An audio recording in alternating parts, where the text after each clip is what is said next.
we've got the NBA Finals Game 6, Haliburton hurts. NHL Stanley Cup Finals, big result there. When Snoop Dogg narrates Planet Earth, yes, we need the equivalent there with some of these other sports, but not Doris Burke. Then you get into the realm of Savannah Bananas. It's like the Globetrotters version of baseball. It's the drag queens of baseball. RuPaul. Is that what you want to watch, Mike? Is that what you want to watch? All right, we'll get that put together for you. Well, I like baseball now. But guys, I want to start on Mikey's favorite league, the WNBA. Oh, yes.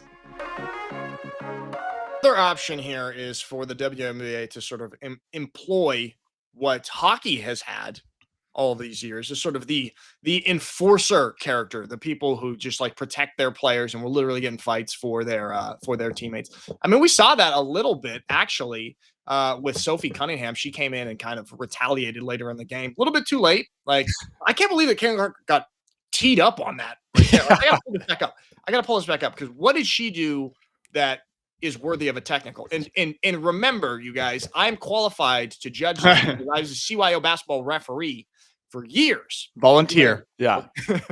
I was paid a small stipend. Okay. What here is it's right there. What? Yeah, it was the forearm shiver after the fact. She like shoved her back with her left hand while she was grabbing her right eye. So watch right there. Oh, that looks like the other girl hit her. I know it looks like it, but okay. What's the deal? Like, why do the other players in the WNBA hate her so much? She's so good for the league and what's bringing eyes and potentially increasing their salaries. Like, why is there a target on her back? It makes no sense to me. Well, here's before Scott, sorry.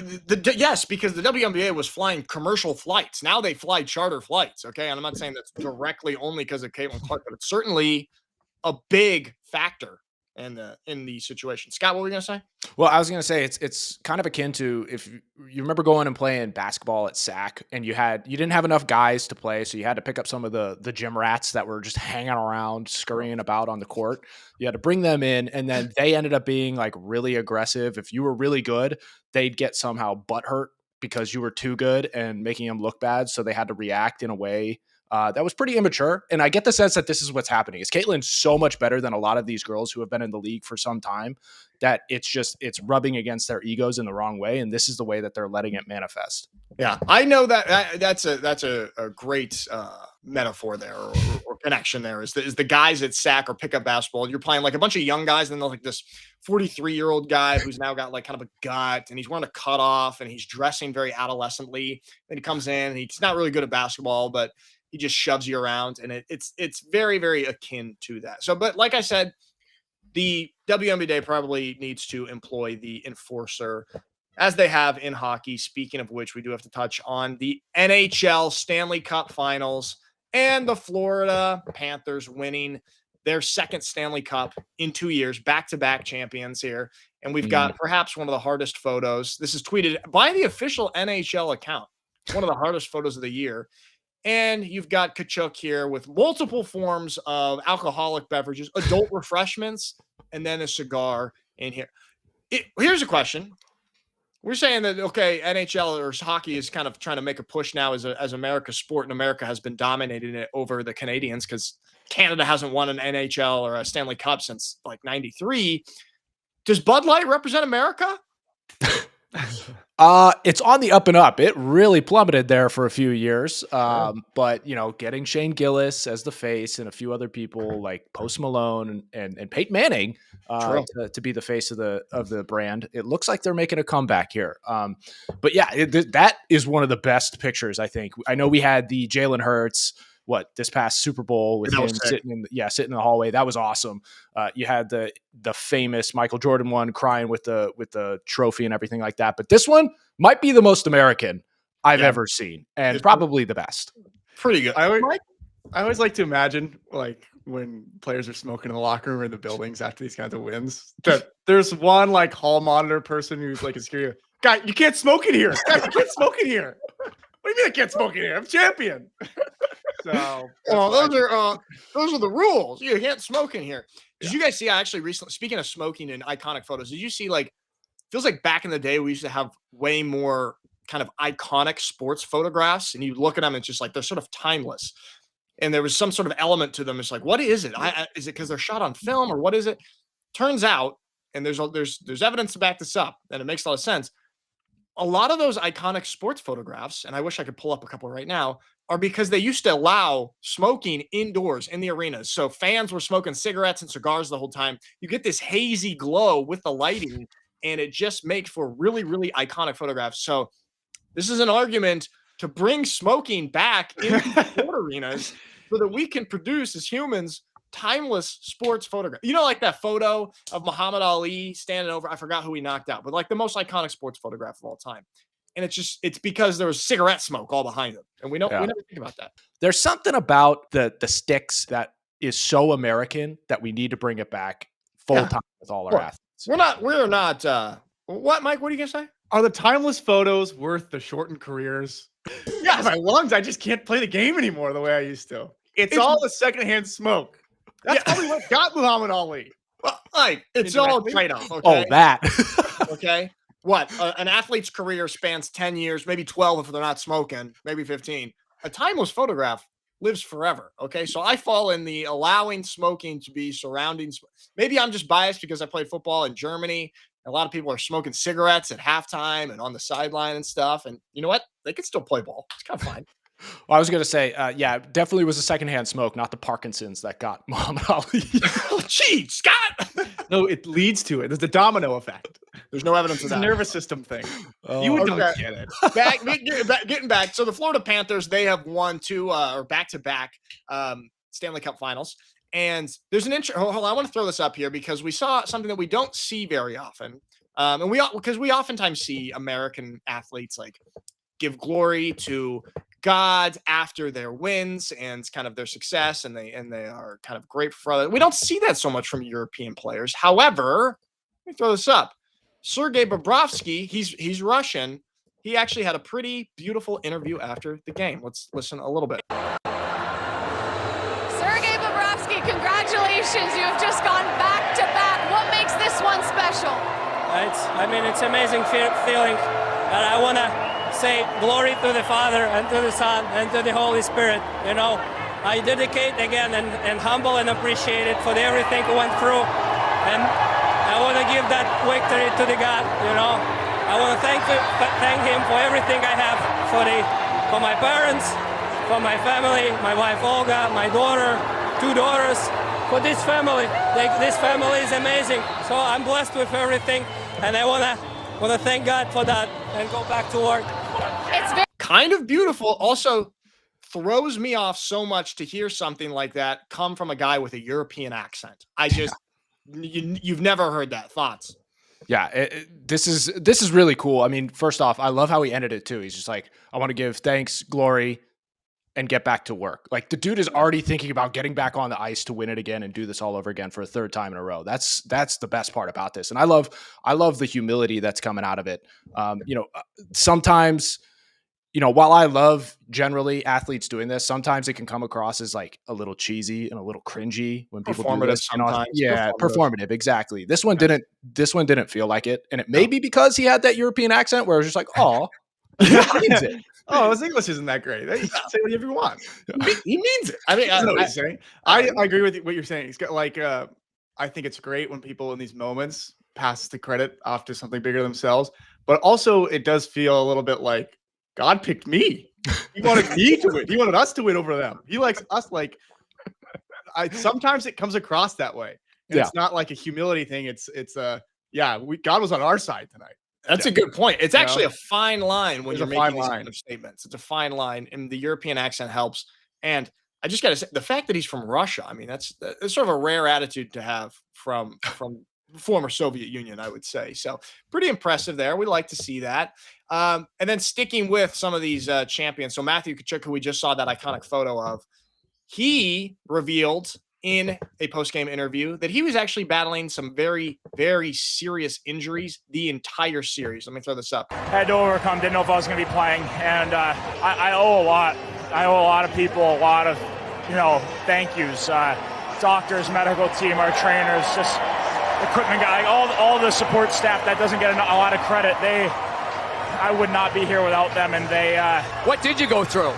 I I tore my adductor off the bone, and then had some hernia thing, and all on the same side. This would never, ever happen in some other sports leagues that we will talk about here in a second. But what are your guys' thoughts on this?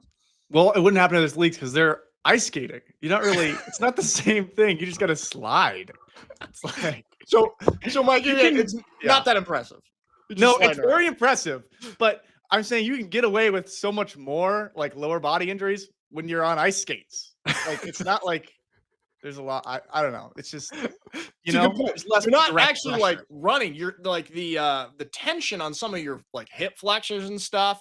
You don't have to. You get a little bit of benefit from the ice. That's kind of interesting. So you don't have to necessarily like if you had a hip flexor problem, you don't have to necessarily pick up your and like drive your knees fully off. You can have the skates on the ground the whole time and just manage the pressure.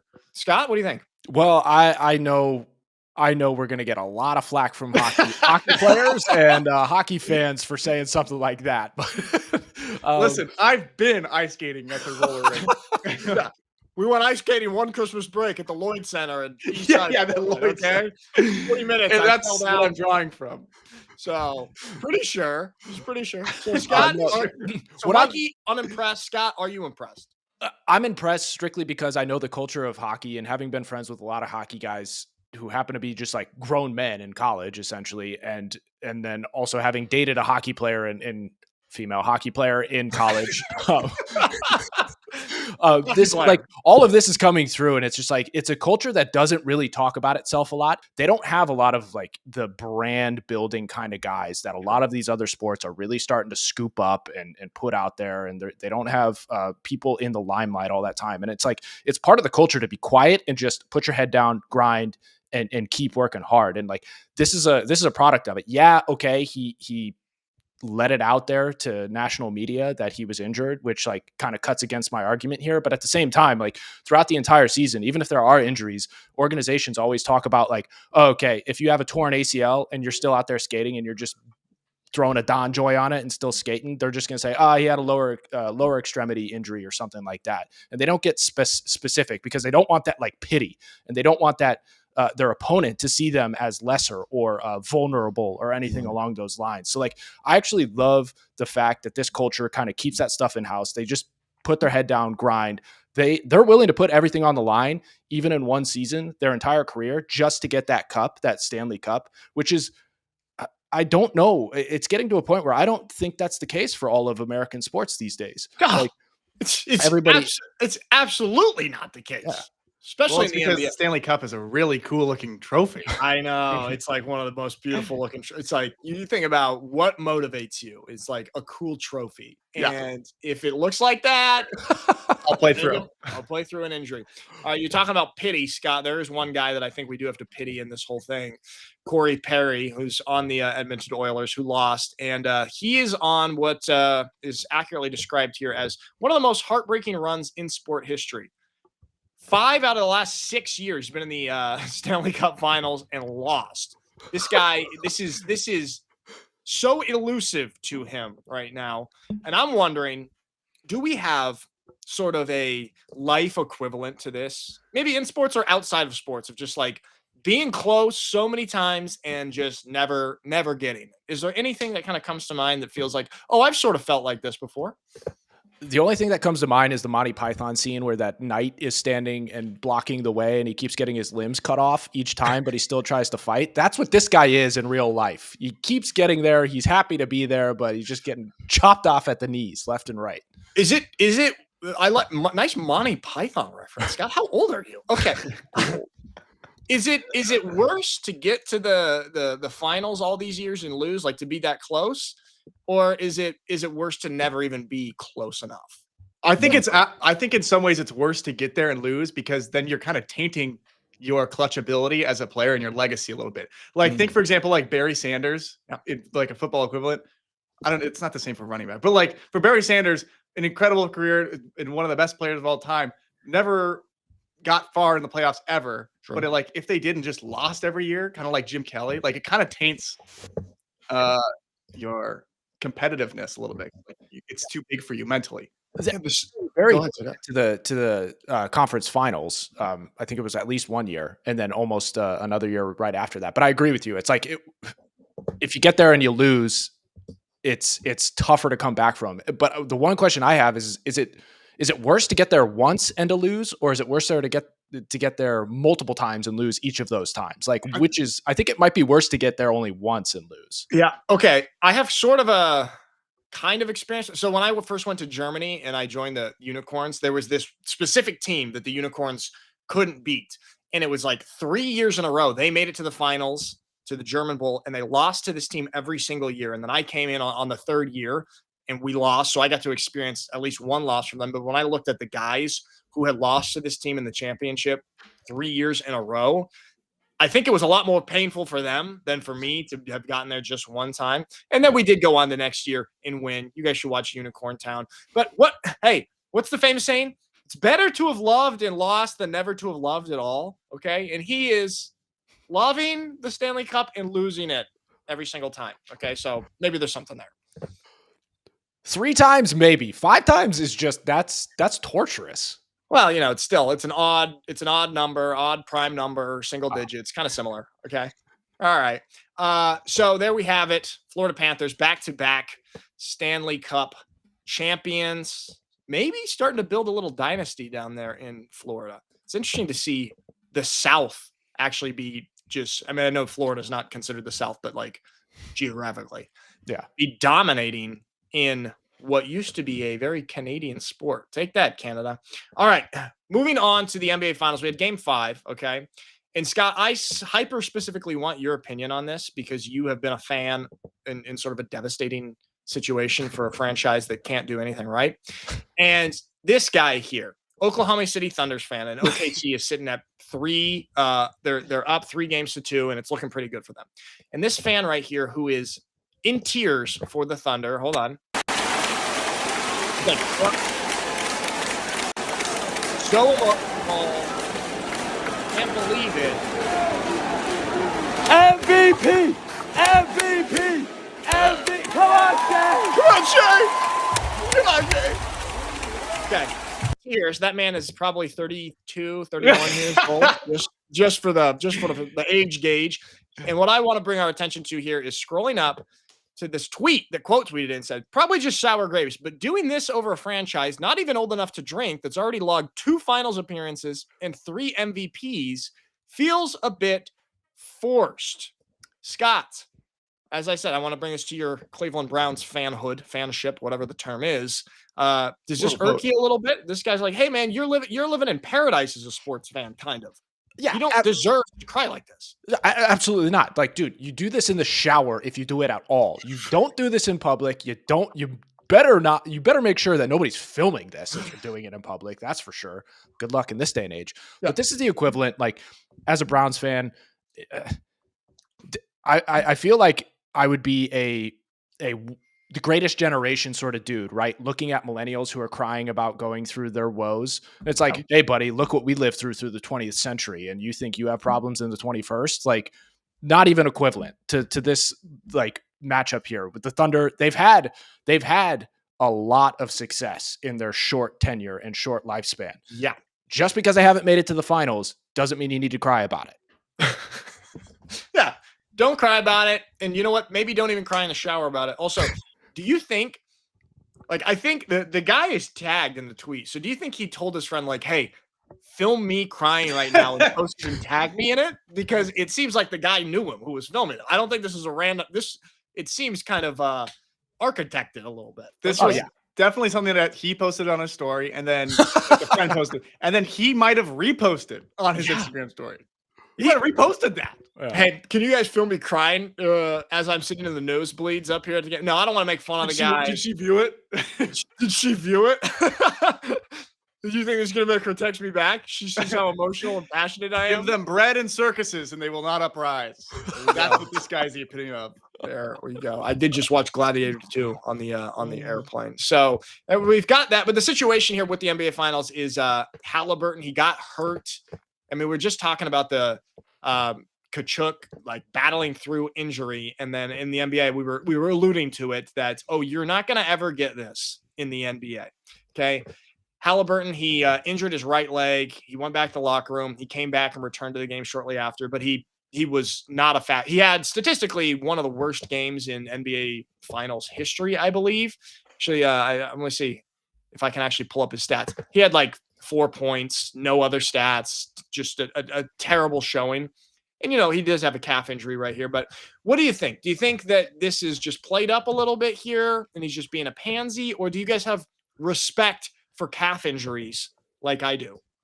Calf injuries are tough because that's your whole power and changing direction. And especially in basketball, the whole game's on your toes in basketball. So I feel like that's extra. It's interesting. I have medium to upper medium respect for a calf injury. Scott, isn't it interesting that Mikey had no respect for the ice hockey injury because you glide around, but then he does have respect for the NBA? That's interesting, Mike. You're wearing ice skates. That's like saying, I have a sprained ankle, but I'm a swimmer. It's like, yeah, you're in the pool. It's fine. Well, you can't get that same sort of motion with a sprained ankle. I know, but it's not like you're fighting gravity. Well, it's just you're the water. You're doing rehab. The thing is rehab. Riding on the ice, that's a rehab exercise that you would do in the training room for an adductor tear. Well, okay.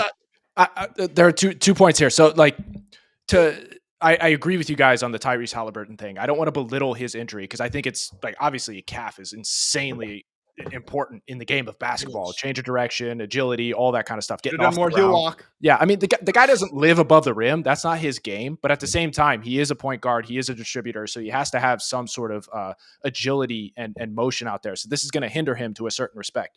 But at the same time, like I wanted to talk about the fact that like there is a level of like grit and determination that I don't think even if like an MJ or somebody cut from that older cloth would necessarily be showing signs of being injured. And I feel like it's ingrained, unfortunately, in a lot of younger athletes to like show that you're injured if you're not performing well, so that you get some of that sympathy point and you're not judged for not performing at a high level kind of deal. And that kind of clouds or murkies the water a little bit. But even going back to the hockey thing, it's like, well, Tkachuk, yes, he had a torn, abductor, but he also had a sports hernia. So like you're talking about your core being totally like diminished. And a lot of hockey, while it is legs down, skating and all that stuff, you have to have a lot of upper body strength in order to keep off defenders and do all that kind of stuff. So I gotta give him a little more flowers for fighting through that kind of injury.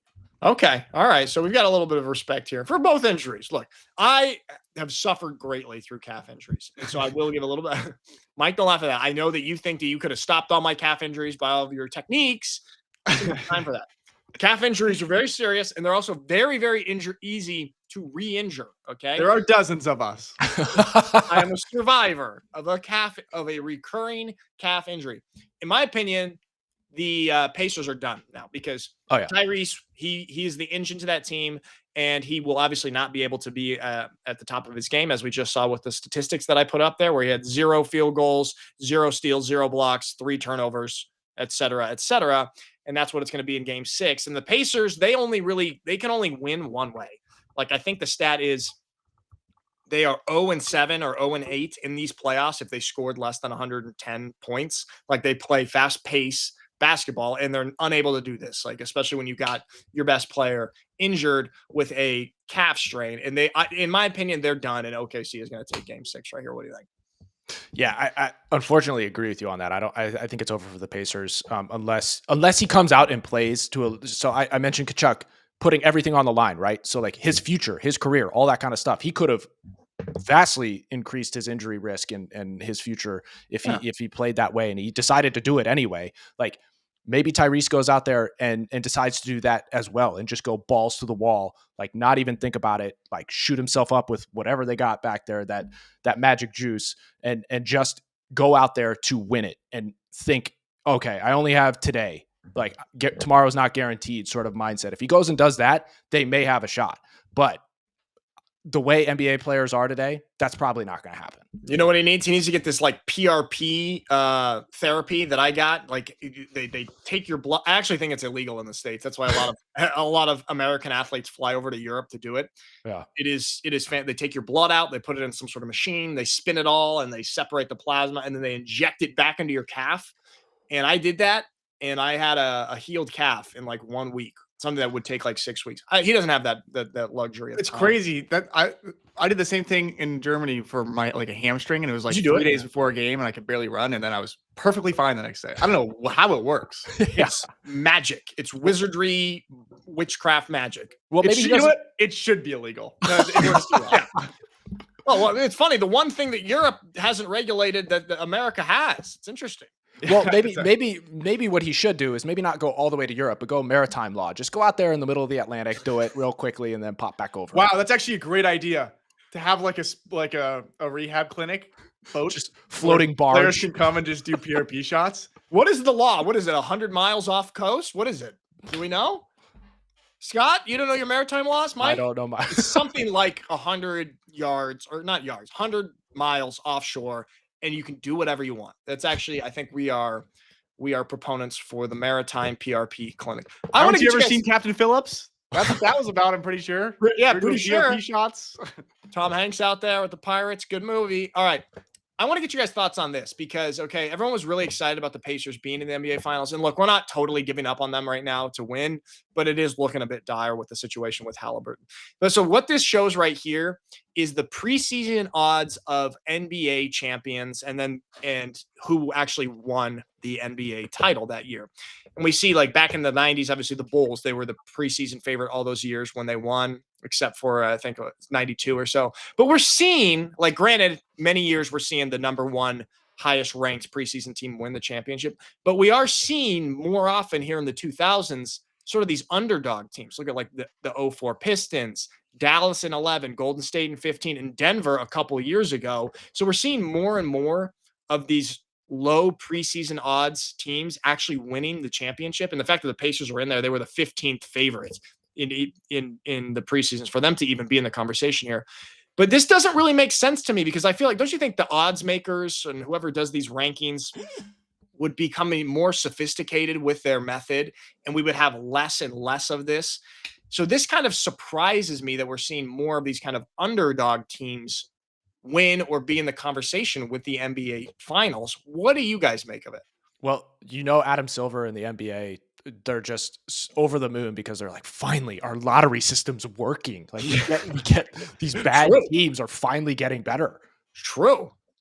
Yeah, I think that's actually kind of speaks to them having success. We like to bash on the NBA and their draft system and their lottery system a lot of times, but I do think that this kind of maybe speaks to that. It would have been crazy, or still potentially would be crazy, if Indiana does miraculously come back and win this, because they would be the lowest ranked preseason team to win the championship since they started doing this. But I don't know. I just find it interesting that we're seeing more and more kind of underdogs getting in there. Yeah, it's a testament also to both of these teams, I think, because they play such team-oriented basketball. True. I mean, I know Shai is the MVP and all that kind of stuff, but he honestly couldn't have gotten to the heights that he's at without Holmgren, without Jalen Williams, without those dudes on his squad. He wouldn't be able to do what he's doing, and the way in which they're playing is off the charts. And it's the same way with the Pacers. Like, they're, for all intents and purposes, Tyrese he's a star.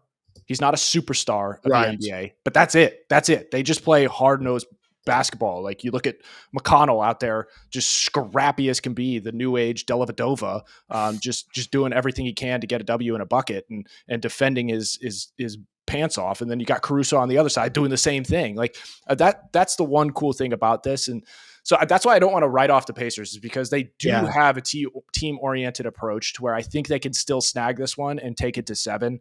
It's just, as you said, it's looking very bleak at the moment. Yeah, that's true. I mean, it does bring up the comment, like, they seem to win kind of one way, which is that fast-paced basketball and not really half-court basketball. And that's what kind of worries me when you are, I don't want to call them one-dimensional, but when you have a lot of your success in a certain type of basketball and then you're forced in a situation, it's just like OKC's playing great half-court defense as well. They play great defense on the perimeter, and then you've got Chet Holmgren down there, like, protecting the rim. Side note, what do you guys make of this sort of rebrand of Chet Holmgren? Are you seeing this? Like, he was this dorky, lanky guy that went to a $50,000 private high school, and now all of a sudden he's sagging his pants. He's dressing all differently. He's like, really, you know what he's doing? He's code switching. Oh, gosh. Oh, okay. Anybody who code switches ever as the weakest character and the worst personality type of any human being, period. Don't do Yes. that. No. Sorry. So that's all I have to say. It's so bad. Scott, what's your take on code switching? As you got a little blurry right there. I got my autofocus freaking out here, but Oh, there you're back. And you're back. there, I'm back. Okay.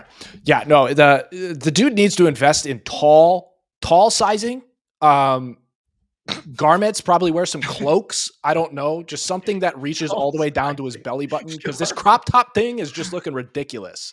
I want to root for him, but the off the field fashion choices are making it very different. I mean, he's like, he went to Gonzaga. I kind of want to root for him, but just goes to show you how your brand and your personality can really shape how people perceive you. But my wife cannot. She can't look at the screen. She's like, I can't look at his legs anymore. I don't know how those things aren't snapping every step. It does worry me. He has put on weight since he's been in the NBA, and it's got to be hard when you're 7'2", whatever. But still, 7'2", that's tough. It's tough. That's tough. 7'2", 180 pounds. Yeah. He weighs the same as I do, probably. Yeah, I mean, he can't really squat.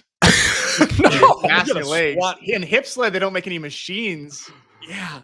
That would fit you. His best case scenario is dumbbell lunges, a lot of dumbbell lunges, but those are ruthless. It's a good Dumbbell Bulgarian split squat. That's his best shot. You hear that, Chet Holmgren? Those, and wear clothes and pants that go up to your waist. All right. So we've got game 6 coming up on that. I do want to pivot here. I know we're out of season, but to college football, because remember we had the big thing with Tennessee quarterback Nico Iamaleava. Man, I practice saying that name so much and I can't do it. Nico from Tennessee, who ended up going to UCLA under the advice, it seems, just from his dad. And it turned out to be probably not as good of a situation. He's going to a lower tier football school. He's making a lot less money. We have sort of the opposite situation here. Okay. Lanorris Sellers, South Carolina quarterback, apparently turned down an $8 million NIL offer to transfer to a different school. And his dad told him not to do it. You're 19. You don't need $8 million. You're in a great spot. Now, part of me wants to be like, wow, I really admire that loyalty. And that's really great parenting from the dad. And Scott, we're going to have to get your fatherhood perspective on this here. The other part of me seems to think $8 million. I mean, maybe he doesn't need it, but his family could probably benefit from that. What is your guys' take on this? I always think it's a mistake to not choose the money. Always choose the money. And when you're being loyal to a college football program, oops, wrong. Whatever these coaches told him and whispered in his ear, and also, I don't know, I guess the lesson from his father is a great life lesson, but why are you being loyal to a college program? They'll replace you in a second. Get the money while you can. It's good. In theory, what a great lesson. And we will remember the lesson, right? We'll remember an expensive lesson. But let's maybe go ahead and transfer for the $8 million. Scott, what's your take? Well, first off, we need to figure out what his current NIL deal is. Like, what is the $8 million to his current deal, right? Because he had a great freshman year. That's also the crazy thing is, so like, I'm going to take the side of the father in this sense. While I generally agree with you, Mikey, like, especially in this day and age, like, colleges are just as fickle as the players are. I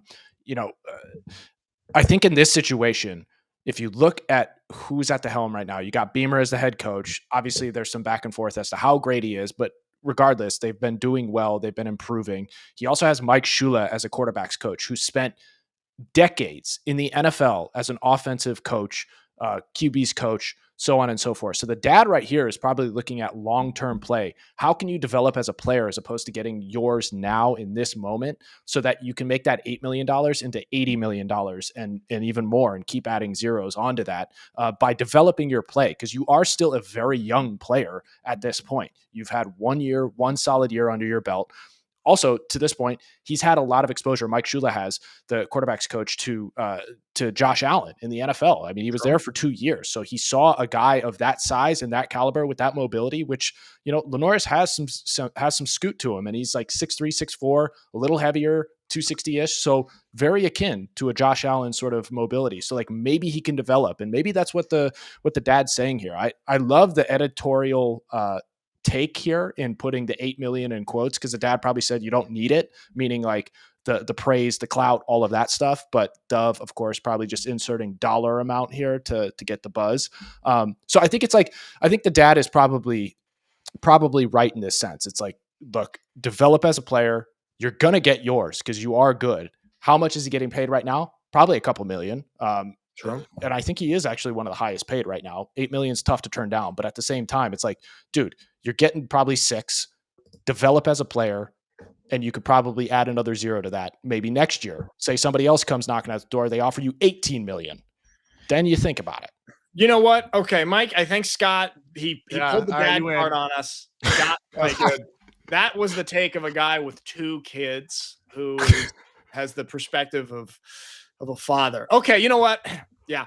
All right. I think I'm kind of being swayed a little bit. Also, this is kind of, I know we're being a little hypocritical, Mikey and I, because we've been talking about how college football is so ruined because of stuff like this. And with like the Nico situation, everyone was like, what are you doing? Granted, that one was a little bit different because he didn't really have, I mean, we don't know the details of this situation here, but Nico just wanted to kind of play the market. And it wasn't like a secure offer or anything like that. So it is a little bit different. But granted, this is exactly what college football needs, is actually people staying, people developing, culture being built at school. So score 1 for the dads. Okay. All right. Last thing that I want to throw up here. Just I saw this tweet. It is fair. I'm getting excited for football season. Okay. And Doris Burke, who was doing a lot of broadcasting in these NBA playoffs, and she was heavily scrutinized for some of her communication styles and some of the things she said on broadcast. So she's been kind of the butt of some jokes here. And somebody said that I just woke up from a terrible nightmare where Doris Burke replaced Scott Hansen on NFL RedZone. Oh my gosh, that's so funny. That's actually a hilarious nightmare. But it made me I wanted to bring up, first of all, Scott Hansen. Like, I don't think that we understand or cherish how unique his ability is. Like, have you guys ever watched a behind the scenes on NFL RedZone of what like that day is for him? Insane. That guy loves football. Yeah. He has like a hyper specific ADD. He talks about this where it's like, he is perfectly made for this. Also, he has to like stop drinking water and liquids X amount of time before, because he cannot use the bathroom for 8 hours straight. And so he's just so locked. This guy is perfectly made for this. But I want to bring up like what I think NFL RedZone has done something because obviously the NFL is so far ahead of all other leagues. We feel so connected to it. And I feel like a product like NFL RedZone lets us feel even more connected to it, because we can tap into the stories of all of these different games over and over again on a single Saturday with a guy like Scott Hansen. What is your take on that? And like, is there any other equivalent for other leagues to be doing something like this, to make us care more, to make us feel like we're in the know with more of these players in these situations? This is what baseball needs. Baseball needs something like that. I may watch baseball if it's just all the top cream of each game, like NFL RedZone is. I think that would actually be an awesome product. Yeah. An MLB RedZone, or whatever the equivalent term is. MLB Strike Zone. MLB Strike Zone. They don't have that, do they, Scott? I believe they do. In they some way, do? shape, or form. Yeah. Well, They may have been the first to actually offer it. Well, strike all that then. Well, no, to your guys' point, like, if you don't know about it, if we don't know about it to a certain degree, it's like it obviously hasn't hit the market in the right way. It's probably catering to people who are just deeply in love with baseball and want it on 24 hours a day. Okay, Yeah. You know what? They could do something like this for golf, but like have the tone of the show be like the antithesis of what the golf culture is, and it's just like super hyped up and just nice shot, nice putt, all run strung together. That would be interesting if you had sort of a counter to the culture of the sport. Yeah. It's like we said, when Snoop Dogg narrates Planet Earth. Yes. It's a different product. Yes. But it's actually, it makes it really, really interesting. Maybe some people wouldn't watch Planet Earth, but now they will because Snoop Dogg's narrating it, and it's giving you like that humor and a little bit of a different perspective. We need the equivalent there with some of these other sports, but not Doris Burke. Well, yeah, not Doris Burke, that's for sure. But then you get into the realm. I don't know if you guys are familiar with like the Savannah Bananas. Oh, yes. It's like the Globetrotters version of baseball. Oh, Yeah, but that's just like a whole gimmick on its own. It's not taking the purity of the sport, like just the best of the sport. You know, it's just dressing up the sport in a costume. It's putting a funny hat on the sport. Yeah. Okay. It's like they're making it the court gesture. It's the drag queens of baseball. RuPaul. Is that what you want to watch, Mike? Is that what you want to watch? All right, we'll get that put together for you. Well, I like baseball now. That'll make it That'll interesting. All right, there we have it. Florida Panthers win the Stanley Cup. NBA Finals going to Game 6. Haliburton hurts. And we're trying to reimagine a new version of some sort of NFL RedZone for all sports with Snoop Dogg. Thank you, everybody, for watching, and we will see you on the next one.